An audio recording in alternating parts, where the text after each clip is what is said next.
Hello everyone, কেমন আছেন সবাই? আশা করি আপনারা সবাই খুব ভালো আছেন, সুস্থ আছেন। আর এখন সোমের বাবাই যে যাচ্ছে অফিস, ওর এখনও গাড়ি আসেনি, গিয়ে ওই পারটায় দাঁড়াবে, তারপরে গাড়ি এলে যাবে গাড়িতে। আর সোমও এদিকে রেডি হচ্ছে, সোমও যাবে স্কুল। ওর মোটামুটি আমার টিফিন দেওয়া কমপ্লিট হয়ে গেছে, ও রেডি হয়ে ওকে নিয়ে বেরোবো। হাওয়া দিচ্ছে, ঘরে যা সোম। যে এখন 7টা বাজে, এখনো তোর মানে ভালো করে আলো ফুটেনি। 7টা কি 7টা 15 বেজে গেছে। চ চ তো আজকে থেকে আর কি হাঁটাটা স্টার্ট করেছি। তো এই হেঁটে হেঁটে সোমকে স্কুলে দিলাম, দিয়ে হেঁটে এই এখন হচ্ছে ঘরে। ঘরে আসার পরে মিঠির দুধটা গরম করে রেখে গেছিলাম, তো সেটাই ওকে বোতলে দিয়ে দিচ্ছি, কারণ ওর খিদে পেয়ে যায়। সকালবেলা এখন 8:30 মতন বাজে, তো ওকে এখন দুধটা দিয়ে আসি, দিয়ে এসে তারপরে আমারও ব্রেকফাস্টে করব, কিছু বানাবো। খুব জোর খিদেও পেয়ে গেছে, কারণ হেঁটে এসছি, তো খিদে পেয়ে গেছে। আর এই দুধটা হচ্ছে আমার শাশুড়ি মায়ের জন্য ছানা কাটাবো। আর এখন একটু চেষ্টা করছি যে কিছু হেলদি কিছু খাবার, তো একটা ফ্রুটস কিছু ডেলি রাখার চেষ্টা করছি, যেহেতু আমার ওই ভিটামিন সব আর কি লো রয়েছে। তো এখানে আমি একটা কলার একটা ডিম সেদ্ধ ফার্স্টে খেয়ে নিলাম, আর তারপরে এখানে আমি মশালা ওটস যেটা হয় সেটাই খাচ্ছি। আর আজকে হচ্ছে বুধবার, তো সোম অলরেডি তো স্কুলে অনেক সকালেই চলে গেছে, আর আমার আজকে অনেক বেলাও হয়ে গেছে রান্না টান্না করার জন্য। মানে এখন 11টা বাজে, আর এখন আমি বেরিয়েছিলাম একটু সবজি বাজার করে নিয়ে আসার জন্য। তো এখন আমি করবো হচ্ছে রান্না। রোদটা না খুব সুন্দর রোদ দিয়েছে, এই দেখুন একদম এটা অবধি, মানে পুরো একদম ব্যালকনিটা অবধি পুরো একদম রোদটা চলে এসছে, খুব সুন্দর রোদ দিয়েছে।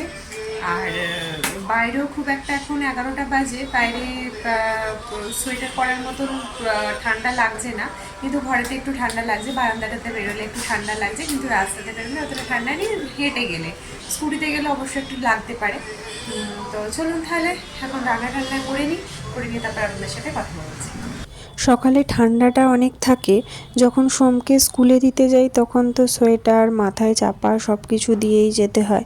এবার যখন হাঁটতে হাঁটতে তখন এত গরম লাগে, তখন আর সোয়েটারটা গায়ে রাখা যায় না, তখন মাথার ঢাকাটাও মনে হয় খুলে ফেলি। তবে সোয়েটারটা খুলি না, যদি ঠান্ডা লেগে যায় আবার ওখান থেকে আবার স্কুটি চালিয়ে বাড়ি অবধি আসতে হয়, তো তার জন্য সোয়েটারটা আর খুলি না, মাথার ঢাকাটা খুলে ফেলি, তারপরে চলে আসি। ওই 20 মিনিট মতন হাঁটি, এখন প্রথম স্টার্ট করেছি, 20 মিনিট মতন এখন হাঁটি, তারপর আস্তে আস্তে আবার হাঁটাটা আবার বাড়াবো। আর এখানে আমি পেঁয়াজ কেটে নিচ্ছি, বেশ অনেকটাই পেঁয়াজ কাটছি, কারণ এখানে আমাদের চিকেনটা করব, আর মিঠির স্টু হবে, আর আমার শাশুড়ি মার ডিম আলুর তরকারি করে দেবো আর কি, ডিম আলুর কষা টাইপের করে দেবো। তো তার জন্য পেঁয়াজটা একবারেই কেটে নিচ্ছি। আর এই সকালবেলাতে চান করে তারপরে স্কুল যেতে কী যে কষ্ট, কিন্তু সোমকে আমি সকালবেলাটা চান করাই না, বলি এসে চানটা করবি, কারণ সকালবেলা সত্যি বাচ্চা তো অত সকালবেলা চান করা যায় না, করতেও চায় না, ও বলে মাম্মা না আমি চান করব না, তো পাঠাই না চান করে, এসেই চান টান করে। আর এখানে আমি মিঠির জন্য স্টুটা করছি। স্টুটা আমি আলাদা করে আর কিছু দেখালাম না, স্টুটা করতে কম বেশি সবাই জানে, তো মিঠির জন্য আমি সেই স্টু করে নিচ্ছি। আর আজকে একটুখানি অ্যাড করব হচ্ছে, কোনো দিনও আমি দিই না ওর স্টুতে বাটারটা, আমি এতদিন দিইনি, একটু বাটার আর একটু গোলমরিচের গুঁড়োটা আজকে আমি একটু নতুন অ্যাড করছি।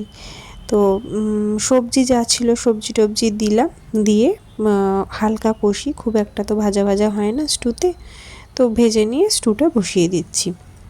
আর আজকে চিকেনটাও করব একটুখানি অন্য টাইপের, অনেক দিন ধরে মনে হচ্ছে একই টাইপের চিকেন খাচ্ছি, তো তার জন্য মনে হলো যে না আজকে একটু অন্য টাইপের চিকেন করি।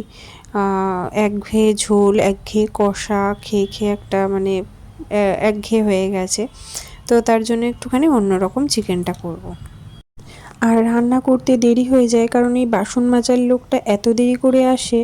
তো এখানে ততক্ষণ আমি এখানে কিছু ভাজা মশলা নিয়ে নিয়েছি, মানে এগুলো একটু শুকনো খোলায় নেড়ে নিয়েছি, একটু কাজু বাদাম, একটু জিরে, ধনে, গোটা গরম মশলা মানে দারচিনি, লবঙ্গ, এলাচ আর একটু মেথি আর একটু জায়ফল। তো এগুলো শুকনো খোলায় নেড়ে ওগুলো আমি একটু গুঁড়ো ড্রাই রোস্ট করে নেবো আর কি, কোনো জল না দিয়ে। তো এখানে আমি ভালো করে লাল লাল করে পেঁয়াজটা ভেজে নিয়েছি। ভেজে নিয়ে এর মধ্যে আলুটা অ্যাড করে দিলাম, একটু নুন দিলাম, দিয়ে ভালো করে আলুটা পেঁয়াজটা ভেজে নিলাম। এরপরে এখানে চিকেনটা আমি ম্যারিনেট করে রেখে দিয়েছিলাম। পেঁয়াজ, আদা, রসুন আর একটু কাঁচা লঙ্কা আর একটু লেবুর রস, একটু গোলমরিচ গুঁড়ো, এগুলো দিয়ে একটু ম্যারিনেট করে রেখে দিয়েছিলাম। প্রায় 1 ঘন্টা মতন ম্যারিনেট করে রেখেছিলাম। তো সেইটা এখন কড়াতে দিয়ে দিলাম। পেঁয়াজ আর আলুটা ভাজার পরে কোনো রকম কোনো মশলা আমি ফোড়নে দিইনি। তো ওগুলো ভালো করে কষার পরে এখানে আমি দিয়ে দিলাম হচ্ছে দই। এই চিকেনটাতে আজকে কোনো টমেটো ইউজ করব না, শুধু দই দিয়েই রান্নাটা করব। আর এখানে একটু নুন দিয়ে দিলাম। আর চিকেনটাতে আলাদা করে কোনো জল দেওয়ারও প্রয়োজন হবে না, কারণ এটাতে অলরেডি জল বেরিয়েছে। তো দেখুন এখানে আমার জল বেরিয়ে কষতে কষতে আমার চিকেনটা অলমোস্ট রেডি। আর ওই ভাজা মশলাটাও দিয়ে দিয়েছি, দিয়ে ভালো করে কষিয়ে নিয়েছি। নিয়ে একটু ওপর থেকে ধনেপাতা কুচি দিয়ে দিলাম, আর উপর থেকে একটু ফ্রেশ ক্রিম দিয়ে দেবো। তাহলেই ব্যাস আমার রেডি এই চিকেনটা। খুব সুন্দর গন্ধ ছাড়ে, খেতেও খুব সুন্দর হয় চিকেন এটা। পোলাও, রুটি, পরোটা, ভাত সব দিয়ে এটা ভালো লাগে খেতে। তো ব্যাস রান্না আমার কমপ্লিট। আর আমাদের হারানো ফোন আমরা ফিরে পেয়েছি। মানে আমরা যখন গেছিলাম কলকাতাতে, তখন আমাদের প্ল্যাটফর্ম থেকে মানে আমার শাশুড়ি মায়ের ফোনটা হারিয়ে গেছিলো, কেউ তুলে নিয়েছিল। তো এইটা আজকে এসছে, আমার ছোটো ননদ আর কি পাঠিয়ে দিয়েছে। আমরা থানাতে ডায়েরি করেছিলাম। ডায়েরি করে আমরা ভেবেছিলাম আমরা পাবো না, ফেরত পাবো না, ডায়েরি করতে হয় তাই আর কি করে দিয়েছিলাম। এটা বলছিলাম যে সেই ফোনটা যে ফিরে পাবো সেটা কেউই আমরা আশা করিনি। তো আমরা এখানে চলে এসেছি ডায়েরি করে, ওখানে তো আমরা ছিলাম, তারপরে আমরা এখানে চলে এসেছি। আসার পরে তারপরে থানা থেকে ফোন করেছিল যে আপনার ফোনটা পাওয়া গেছে, আপনি ফোনটা এসে নিয়ে যান। তো মানে আমরা তো অবাক, সবাই অবাক যে ফোনটা পাওয়া গেছে, মানে ফোনটা হারিয়ে গেছে জানি, এটা তো আর পাওয়া যাবে না। তো আমার ছোটো ননদ গিয়ে নিয়ে আসে ওখান থেকে কাছেই।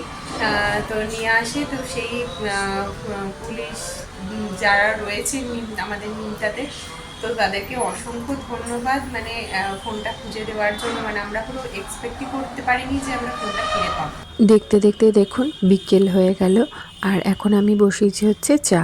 আর সোমের বাবা ওই যে রবিবার অফিস করেছিল, তো তার জন্য আজকে ওকে তাড়াতাড়ি ছুটি দিয়ে দেবে, মানে 2 ঘন্টা আগে ছুটি দিয়ে দেবে। তো 6:30টার মধ্যে আজকে চলে আসবে। তো ওই জন্য চাটা ওর জন্য বসিয়ে দিচ্ছি, সবাই একসাথে বসে চাটা খাওয়া হবে। আর ভিডিওটাও এখানে শেষ করছি। আপনারা সবাই ভালো থাকবেন, সুস্থ থাকবেন, আনন্দে থাকবেন, সাবধানে থাকবেন। আর ভিডিওটা কেমন লাগলো অবশ্যই কমেন্ট করে জানাবেন। আবার দেখা হবে খুব তাড়াতাড়ি নতুন একটা ভিডিও নিয়ে। ততদিন সবাই ভালো থাকবেন, সুস্থ থাকবেন, সাবধানে থাকবেন।